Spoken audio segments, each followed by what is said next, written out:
Okay, a little update of our second tier of our garden. So this is the one that had the broccoli and cabbage and cauliflower in it at the start of winter. As you can see, it's a bit overgrown and a bit bare, but that's okay. We've harvested what we want and now we're just letting it go through its natural cycle. As you can see, the broccoli is going to flower. This will be really good, like the bees, both the European bees and my stingless native bees all love the broccoli, like the cabbage family flowers. As you can see, we've got our garlic still growing in a few sections. Some sections it just died because it got too overcrowded in there, but the back is surviving. So the garlic's still got another month or so. I did a quick sneaky check in the root system today, and most of them are still very small, so they haven't started to produce bulbs yet. But as they get more sun and our weather warms up, which it's doing very, very quickly, they'll start to bulb up. And when they start to die back, I'll harvest them and work out how many bulbs for how many cloves I successfully planted.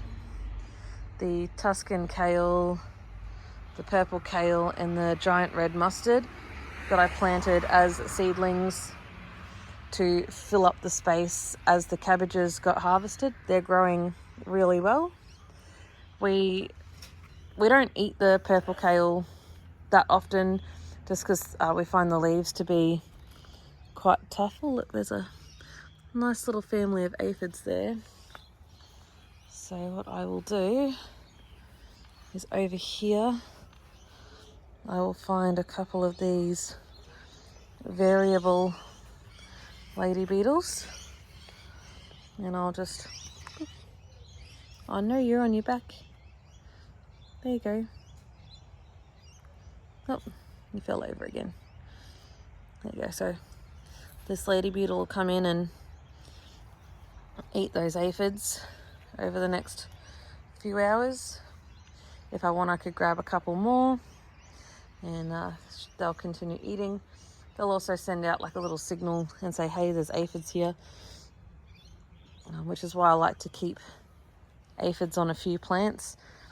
And I encourage aphids on a few plants just to keep the ladybugs fed in my garden, just because they will tackle any other aphid infestation as well. Let's grab another one. This one I'll try. Oh, no. Not having any luck with them. Just dropping them on their backs. That one's caught in the water droplet. There we go. So there's two on there now. They'll do their thing.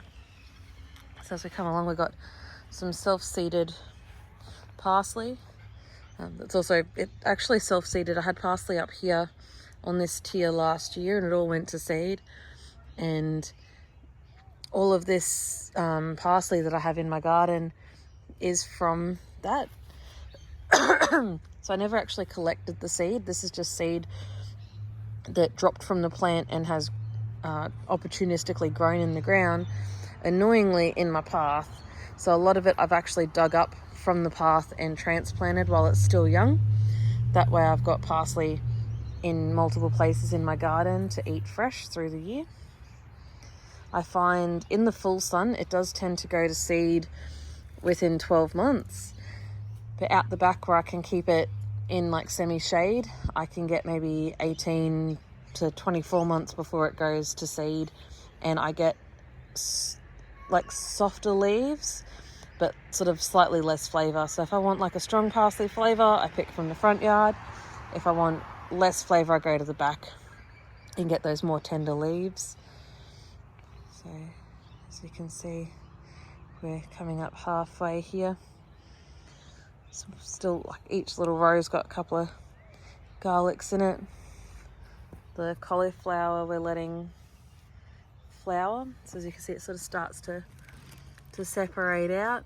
All those little white nodules will all turn into flowers, and the flowers are a pale yellow, so they're not white, they're a pale yellow. Got cabbage here. This is one of the cabbages that was eaten down quite severely, so all these heads have actually come out of one plant. Come along, another cauliflower we're letting flower up. And you can see how tall they're getting from that one in behind. So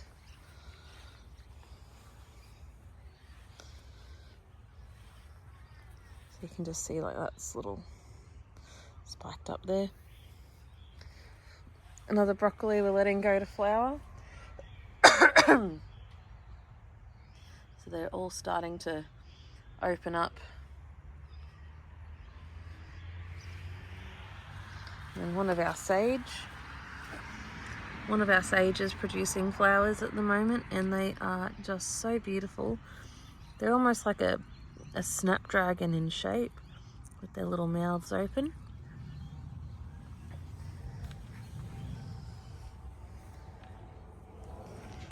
And then at the end of our bed we've got our lemon thyme, this creeping thyme, which is, you know, doing a lovely job just providing a really nice aesthetic over the retaining wall there.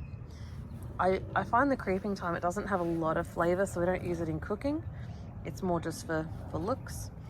The lemon thyme is quite mild compared to the garden thyme, which is your main cooking thyme.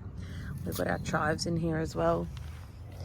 And of course our blueberry pots, which are just going absolutely crazy with the amount of blueberries, which is really nice to see after I transplanted them, like repotted them this year. So this is just a upper view of the second tier of the garden bed. And this one up here, this is our first broccoli that went to flower pretty much at the start of the broccoli season, and this is what the seed pods all look like. And when they dry up, there's some, we can just slide them off, and that's all the broccoli seeds. So you can just see like how many seeds get created just by one plant, which is just from one seed. You can use these seeds the same way that you'd use mustard seeds. They aren't as hot, so they're like super mild, but you can use them to make a very, very, very, very mild mustard. Or do what I do and go, hey, I want broccoli here next year. Throw them in. I do keep some of them to strategically plant out, and I give quite a lot of seeds away, and I give quite a lot of seedlings away that I've started, but mostly I sort of chaos garden and sprinkle them in places and then forget where I've sprinkled them. But that is our second tier at the start of spring with everything that's still left. This is going to have some watermelon planted in it very soon, if I can ever get my seeds to sprout. If not, I'll just go down to Bunnings and grab a seedling and put it in, just because I want something planted by the start of September.